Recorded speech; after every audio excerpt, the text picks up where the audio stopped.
I need to carry down my next term, my 2x term, leave it there. X goes into 8x squared, and it goes 8x times. Why? Because 8 times 1 is 8, and x times x is x squared. So doing that multiplication, I'm going to have 8x squared, and then 8x times negative 2 gives me a negative 16x, right? So I draw my line. 8x squared minus 8x squared is 0.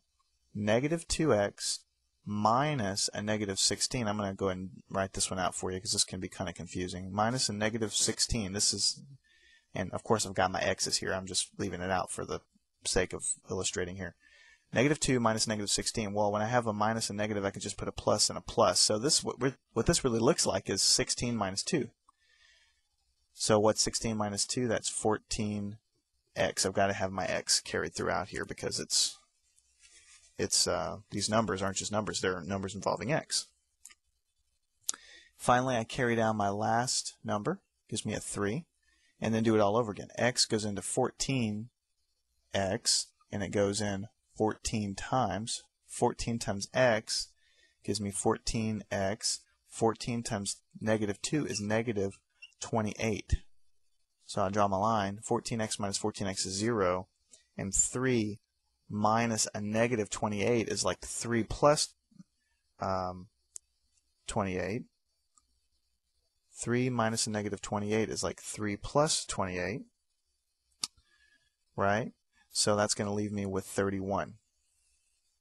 So the answer to this problem is 2x squared plus 8x plus 14. Okay? And I want you to remember the 31 here. Remember the 31. I'm going to have to erase some of this to get the whole answer here on the board. Remember 31. That was our remainder. So the final part is going to be plus 31 was our remainder that we just found divided by x minus 2, which was this. And that's the answer.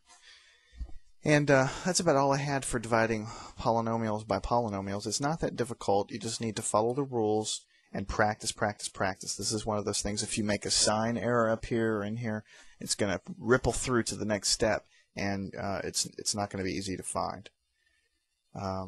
So that'll do it for Chapter 3 problems, and the next chapter we're going to start talking about factoring and move into sort of a new phase of algebra.